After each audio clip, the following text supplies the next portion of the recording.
The new school really gives you the opportunity to figure out what you want to do and how what you want to do can affect change throughout not just your personal life, but the world. I really am in this artistic community of people who are working to really change the world through their practice and to be socially engaged in their projects. I thought that I was just built to work for someone else, which is great, but coming to the new school gave me the confidence to leave knowing that I do have what it takes to be my own boss. I'm studying the same theory that Mozart studied, but at the same time I get to do productions that are new and edgy and really different from what I do in my coursework. I'm not just working in film, I'm working in video games, and I'm working in VR, and it's combining these things that I love about film, but it's allowing me to explore narrative that actually kind of matters to me.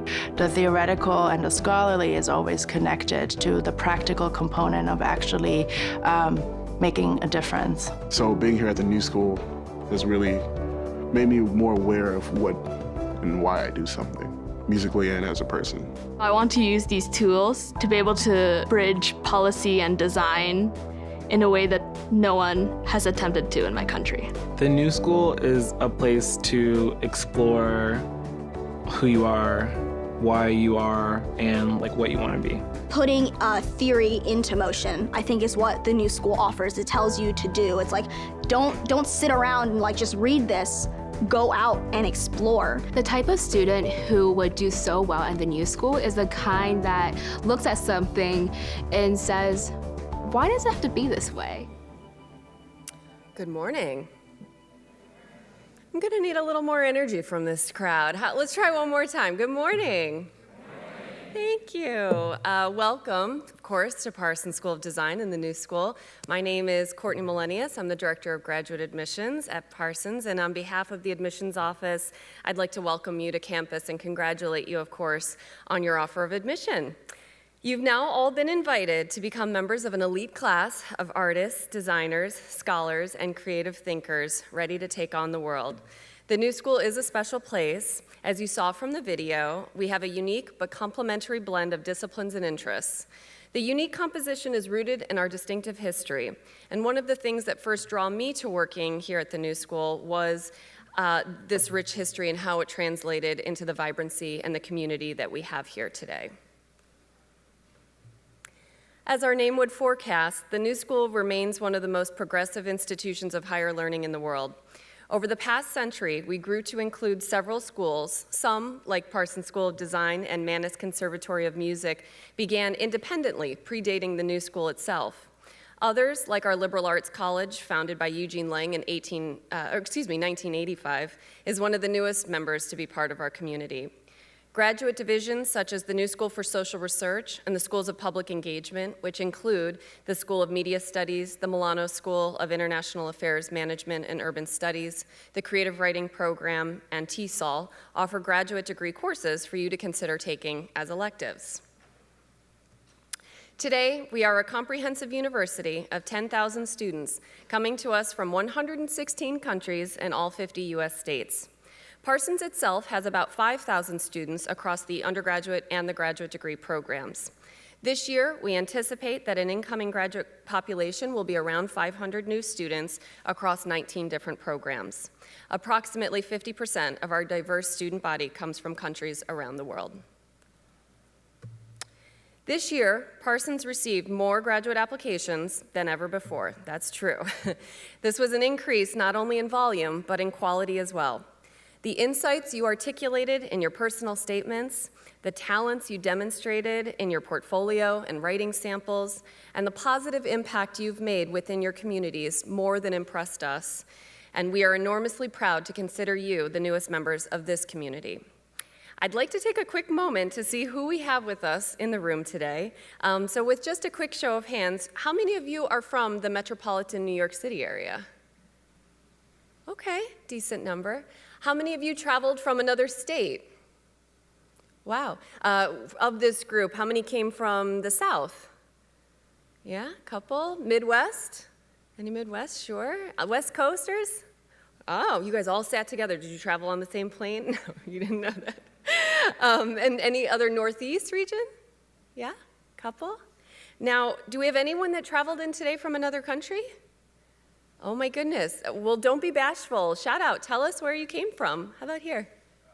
Canada. All right. Our neighbors to the north. Yeah? Mexico. Wonderful. I saw a couple other hands over here. Canada as well. Okay. Anyone? Switzerland. Wow. Fantastic. Anyone else that I'm missing? India. Oh, I think you win the award for perhaps having traveled the furthest, unless anyone else can beat you. Well, that's incredible. I'm always just so blown away by the remarkable geographic diversity of our student body. The school, now known worldwide as Parsons School of Design, was first opened in 1896 as the Chase School by a leading group of progressives who seceded from the Art Students League of New York in search of more individualistic expression. Under the eventual leadership of Frank Parsons, the school then created groundbreaking programs linking art and design with industry. In 1970, Parsons joined the New School, where today we continue our legacy of innovation in design practice, theory, and collaboration. And here to tell you more about our extraordinary school is our dean, Joel Towers. Good morning, everybody. Ooh, wow. Good morning. It was a little louder than I was expecting. I am going to spend a few minutes talking to you about Parsons. I certainly want to welcome you and to congratulate you. As Courtney said, this year we had a significant increase in our graduate as well as undergraduate applications. In fact, over the course of the last decade or so, our applications have really been soaring. And what that has meant is that we're able to become very selective, as well as really find people who we believe are a particularly good fit for the kinds of programs and approaches that we have here at the school. And we have also been significantly increasing our graduate application, our graduate programs, which I'll talk about in a moment. So it's an extraordinarily exciting time here at Parsons, but I wanted to just say a few words about some things that you won't see today. Some of you may know that, or maybe you don't, but we had a fire here a few days ago. I don't know if that news has made it out into the crowd. There's some heads saying yes. Not quite a week ago, Monday, in our 2 West 13th Street building across the street, we had a significant electrical fire. Now, everybody got out fine, which is the most important and the very good news. But the building suffered some significant damage, and it's going to take us a little while to get it back up and running. It will all be done in the next couple of months before you all arrive. But it has meant that we've had to shut down those buildings in order to make those repairs. And so some of the things you won't be able to see today, I'm going to describe to you. But I wanted to tell you a quick story about what it's like to be at Parsons when something unexpected happens like that. About 3.5 years ago, the building that you're sitting in right now, the University Center, had just opened, and we had a massive flood. It was not anything to do inside of the building, but at the intersection of 13th Street and 5th Avenue that you just crossed, a 3-foot diameter, 1 meter for those of you not from this place, 135-year-old water main ruptured, and for about 6 hours in the middle of the night pumped water into this building and to the building diagonally across the street. We very quickly were able to address that problem and rebuild, and the space you're in now came back online a couple of months after that. And we used that as an opportunity to significantly renovate across the street. So there's a certain resilience to how we approach the infrastructure of New York City, which I think you probably need to take into account as well, because it requires a certain amount of fortitude to be in this fantastic city, but it does have its infrastructural challenges. In fact, many of you may go into the business of figuring out how to make the design of this city more resilient. It's a very good place to be going. But unfortunately, you won't be able to see a couple of those things across the street. We have, in the course of this last week, relocated all of our classes, availed ourselves of additional spaces and facilities, moved most of our making equipment to new locations so that there's very little disruption at all to the classes. So some of us are a little bleary-eyed because it's been a week of moving, but it is, in fact, testament to the resilience and community that is Parsons and the New School. I have been so really heartwarmed by the response of our entire group here. It's been a terrific testament to what we are and what it's like to be here, which is in fact a very big, diverse, but very close-knit family. We at Parsons, you saw the 116 countries represented. Parsons has 113 of them, and I can never know what 3 we're missing, but we should do some work on that, Courtney, to get the rest of the university has the others. So I'm supposed to talk to you about Parsons. I just wanted you to understand that. I'm happy to answer any questions about it, but you won't be able to see some of those spaces. But it's actually, in a weird way, a good news story. Coming to Parsons right now, coming to study art and design at this moment, and doing it at the New School is what I wanted to talk to you about. You're all here because you have a pretty good idea of where you want to be focused. You have a pretty good idea of the kind of disciplinary areas that you want to be advancing. But what you may not know is the full, rich depth of the university, and that's what I wanted to highlight for you in just a few minutes. You'll have a chance afterwards to speak with faculty and school deans and program directors from each of our various programs, where you can go really deep into the course of study. I wanted to give you a kind of broad sense of what I think makes Parsons so unique as a school. I've been in this role now for almost 10 years. I've been here for 15, and am a part of a community of faculty and practitioners who have really revamped and rebuilt our graduate programs and our undergraduate programs in a way that make them deeply relevant to the issues facing us today. Because design and art and creativity and innovation and strategy are the kind of key characteristics of problem solving in an increasingly complex world. And we focus on doing that kind of work here. And we do so in part because of the way that we have choreographed these 4 key areas that I want to talk to you about today. Our faculty, of course, and we'll start with that in a moment, the curriculum, the research capabilities, and of course the facilities that I started to mention to you earlier. We are extremely fortunate at Parsons to have a group of faculty, both on the full-time and on the part-time basis, that I think are unmatched anywhere. They come from a broad range of backgrounds and experiences, many award-winning members of our faculty. For example, last year alone, there were over 80 publications, books and key publications by our faculty across the various different history, theory, and practice areas of the school. I don't know if we see them all here. This is a small sample of them, but you have faculty such as Paul Goldberger, who's a Pulitzer Prize winner, Lucille Tenazos, AIGA gold medalist, authors and illustrators Ben Katcher and Lauren Redness, who are both MacArthur Grant winners, fashion designers such as Gabby Asafor, who's won a National Design Award. It just goes on and on and on. Some of you might have recently seen our faculty member, Dave Carroll, all over the news. Dave, if you didn't see it, is both an alum of our master's degree in design and technology and also an associate professor here. And he got very curious about his about his profile on Facebook and was able to get his data from Cambridge Analytica. And has in fact initiated, he's one of the key people who's initiated a lawsuit around that, which may lead to some very important transformations in data privacy here in the US. So those are just a kind of quick sample of our full-timers, but also our part-time faculty come from all of the leading art, design, business, strategy companies here in New York City, and that hybrid between the part-time and the full-time is one of the things that makes us, I think, so unique.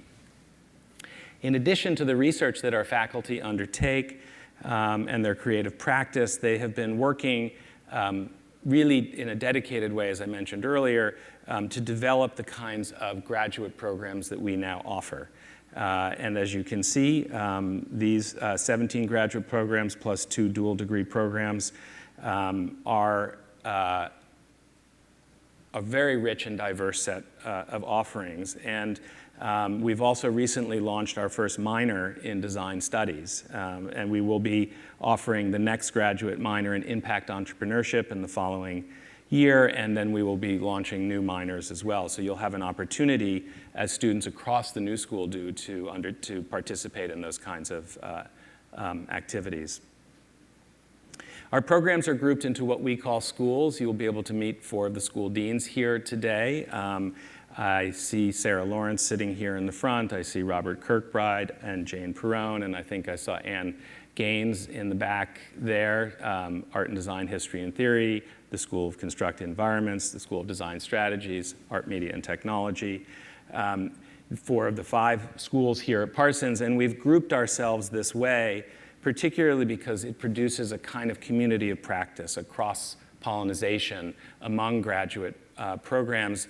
There are also the undergraduate degrees within those schools that at the senior level can provide some additional connection. And then, of course, the benefit of these various different relationships is that they create a kind of hybridity. They create potential. They create the sort of working environment in which the interdisciplinary school structure facilitates then partnerships outside of the school. And I've just given you a partial list here. There are literally pages and pages more of partnerships, but that's a key part of your education here, is the ability to be working with these kinds of companies and throughout your time here. One of the ways that we do that work is through our research labs. And the research labs, again, this is a sampling of some of them. As a student, you'll have the opportunity to work with your peers and with faculty to advance really cutting-edge research. We have designers, artists, scholars who are skilled at collaborative team-based work and really pushing into areas of the new economy, design-led research. I'm going to talk a little bit about a few of these research labs. There are more than 20 of them, both within Parsons and across the New School, on a range of different topics, including sustainability, curatorial research, games, social innovation, and business strategy. We also have access to several fellowships, incubators, and accelerator programs, both in-house through our eLab and then through partnerships like XRC. Those are available to all of you while you're here, as well as an alum. So I'm going to talk about 3 of the research labs just to give you a little bit more in-depth sense of it. I'm going to talk about the Healthy Materials Lab, the Open Style Lab, and the Designed Reality Lab. And then we're going to hand it back to Courtney. So the Healthy Materials Lab, also known as HML here, is comprised of faculty and students from 5 different programs working across 2 schools at Parsons. And the idea of this is to really be pushing the notion of the relationship between building materials and finishes and human health. And the lab began with a 3-year, $7.5 million research grant to take a look at materials, human health, and affordable housing. You are the first group to know that that grant has just been renewed for another 3 years at another $7.5 million. And so this group of faculty and students works to both collaborate with our 3 key partners, the Green Chemistry Lab out in Berkeley, and 2 other key organizations that provide data on material health and safety, as well as working with building owners to begin to make the transformations and awareness that basically if there are laws and regulations about what we eat and put into our bodies, that there should be similarly laws and regulations and understanding about the environments in which we are living, because they have a similar impact. The group worked recently here in New York City with the New York City Housing Authority to develop paint alternatives for the entire NYCHA building stock, excuse me, which is what you're seeing here. And it's just one example of how it is that the Healthy Materials Lab is out changing the entire building industry.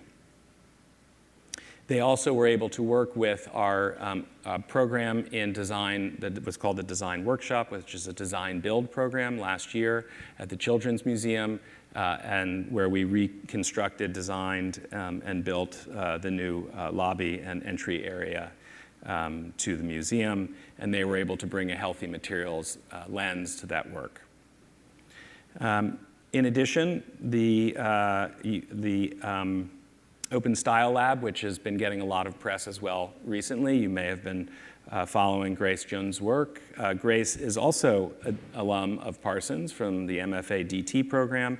And in 2014, up at MIT, she initiated the Open Style Lab, which is focused on working with people who have disabilities in relationship to fashion and garment and design.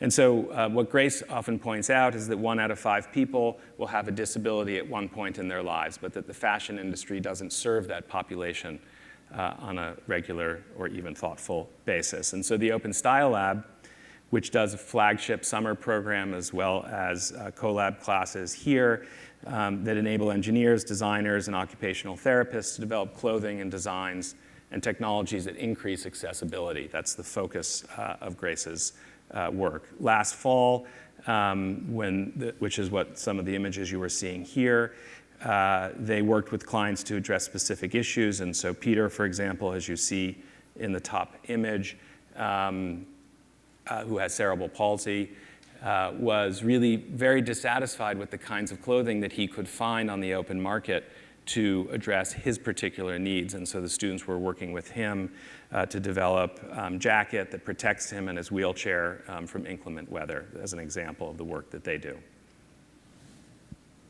So those are two. I'm going to come back to the third in just a second, but that gives you a sense of the opportunities that you can get here at Parsons and the overall set of research labs and faculty intersections between you and the outside world, and really grappling with very serious challenges.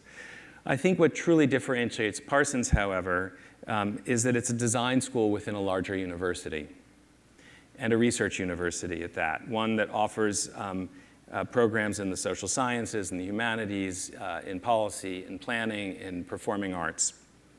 And when you take all of those things together, you have about 3,500 graduate students in those areas, about 1,000 of whom are from Parsons, as Courtney said.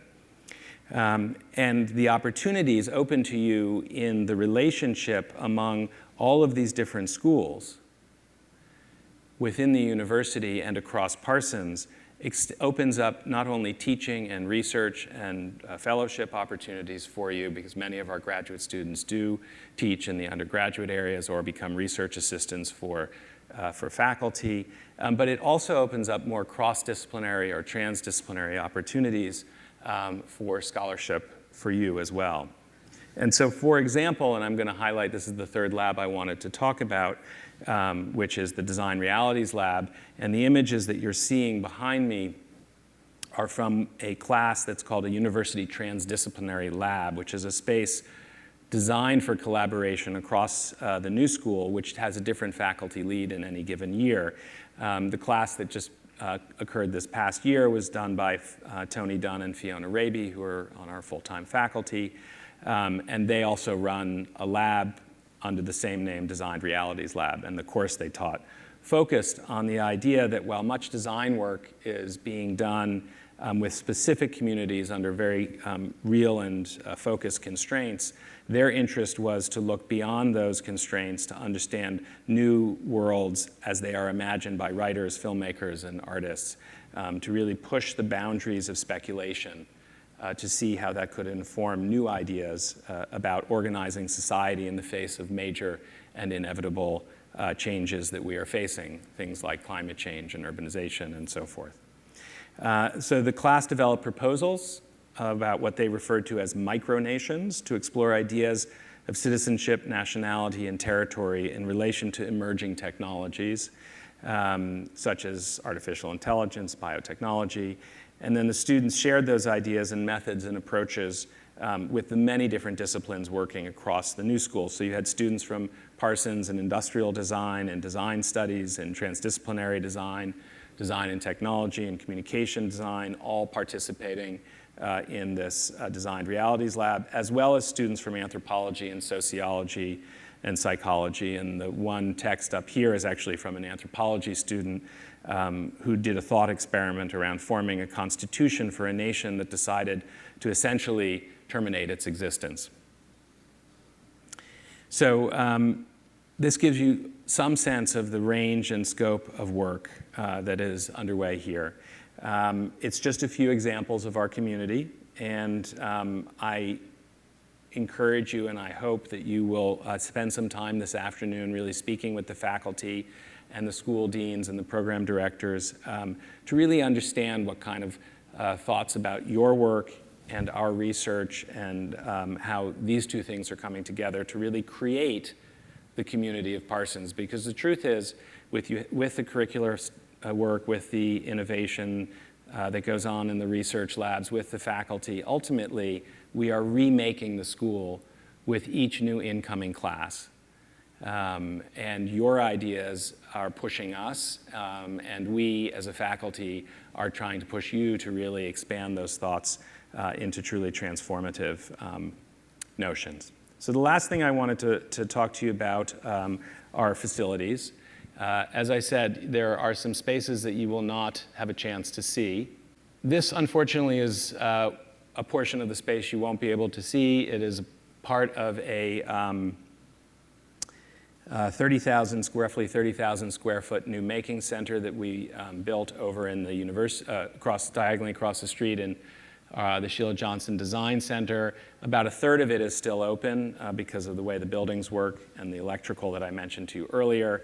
But this portion where the 3D is and the 3D knitting machines and some of our other work, those are closed down for the next couple of months. By the time you arrive in September, they will be up and running. And if you took a tour earlier, you might have seen them. It's a pretty spectacular space.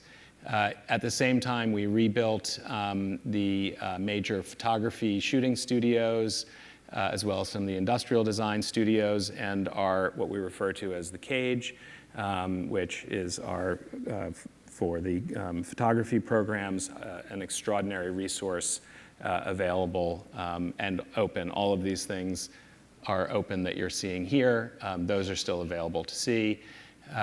Some of the wood and metal spaces, there are about 75,000 square foot total of making facilities across Parsons.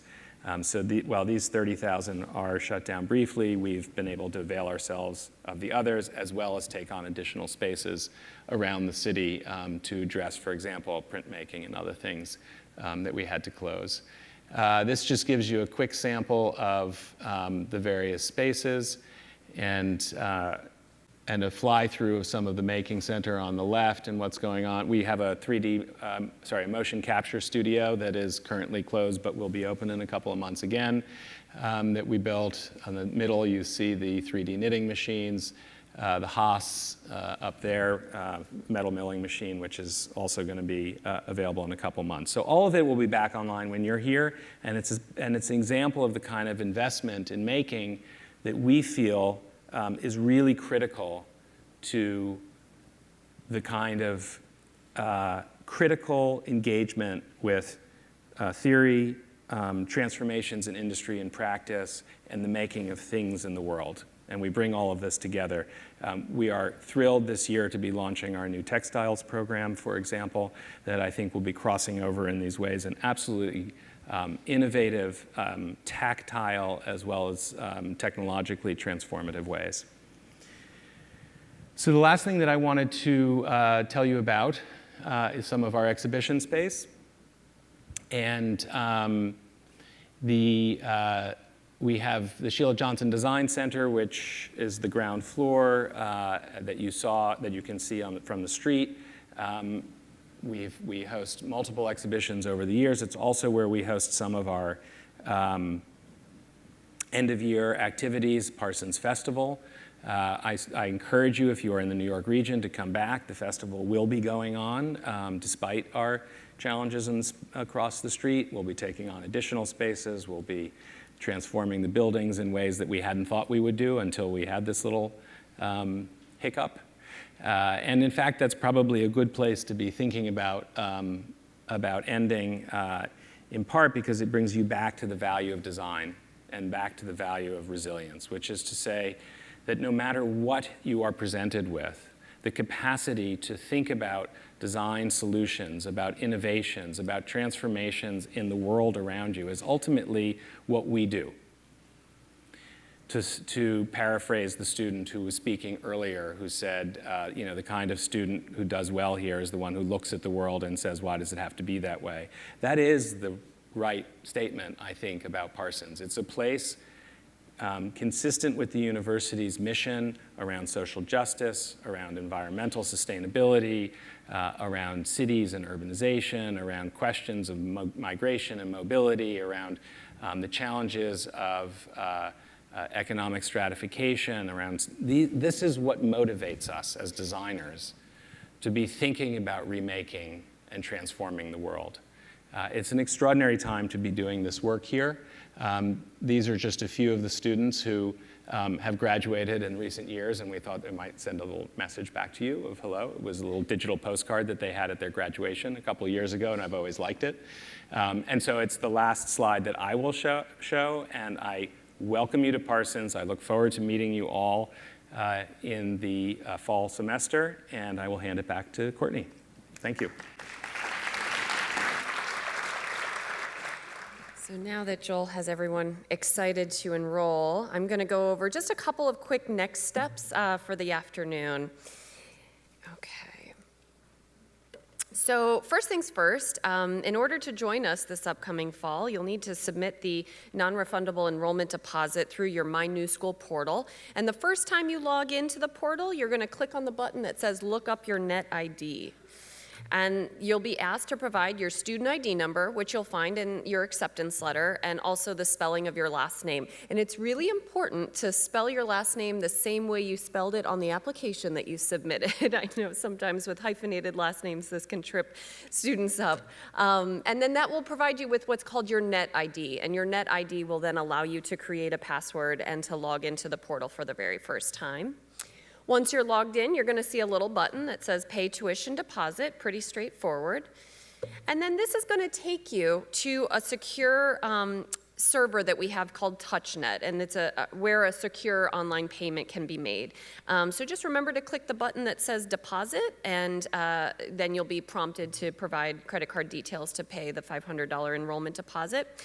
Once the admission office receives your deposit, you'll get a follow-up email from our office, and that follow-up email will also give you instructions for how to set up your New School email account.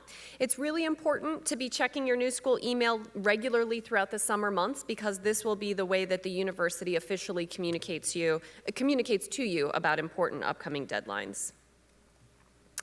Now, if you have questions about financial aid, please visit the University Resource Fair this afternoon. We'll have representatives from the Office of Student Financial Services on hand to help you navigate the process. And there's also going to be an admissions table where myself and my colleagues, Phil and Jesse, will be on hand to help answer any questions about sort of financial aid or admissions next steps.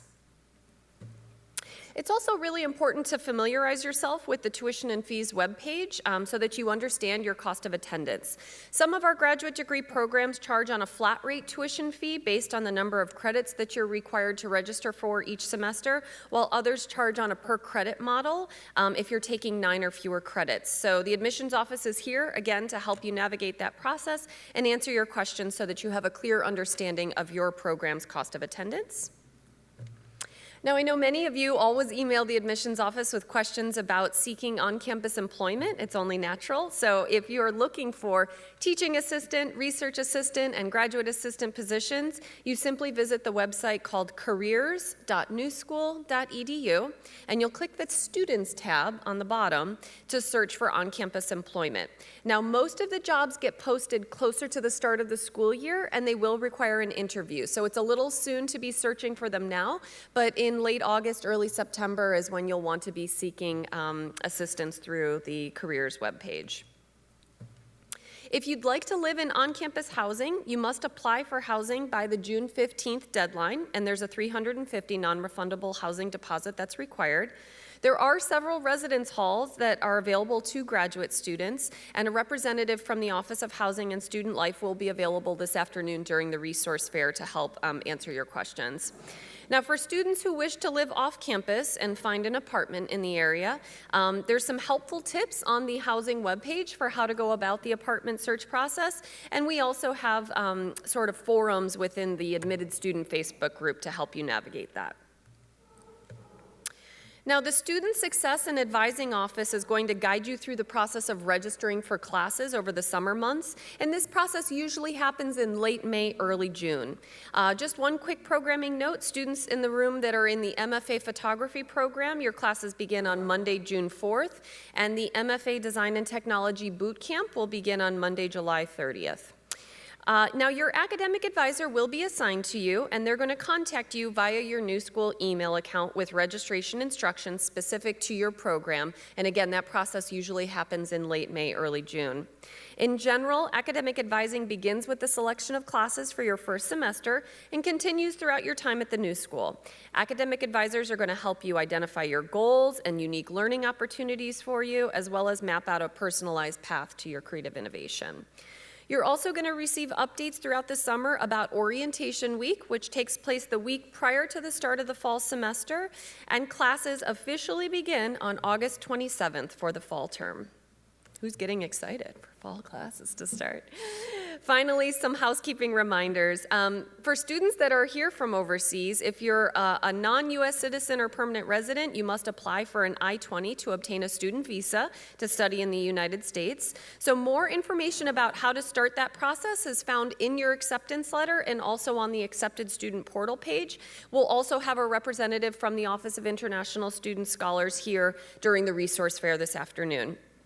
Remember that you also have to submit your official final university transcripts over the summer months prior to the start of the semester, and your transcript must include your degree conferral information as well as your date of graduation.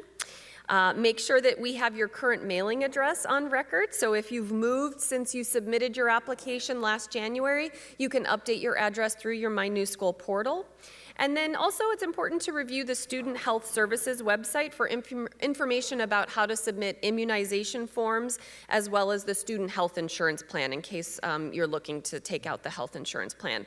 We'll also have a representative from the Office of Student Health Services available during the resource fair today. Now, if you have questions at all, the admissions office will be here to help. Feel free to connect with us. And then after today, if you have additional questions that pop up, the best way to reach us is via our Think Parsons Grad email account. Admitted Students Day is an important day in your life as an artist, designer, or scholar. I encourage you to make the most of it, ask lots of questions, get to know our world-class faculty, learn as much as you can about your program, and engage fully with your future peers.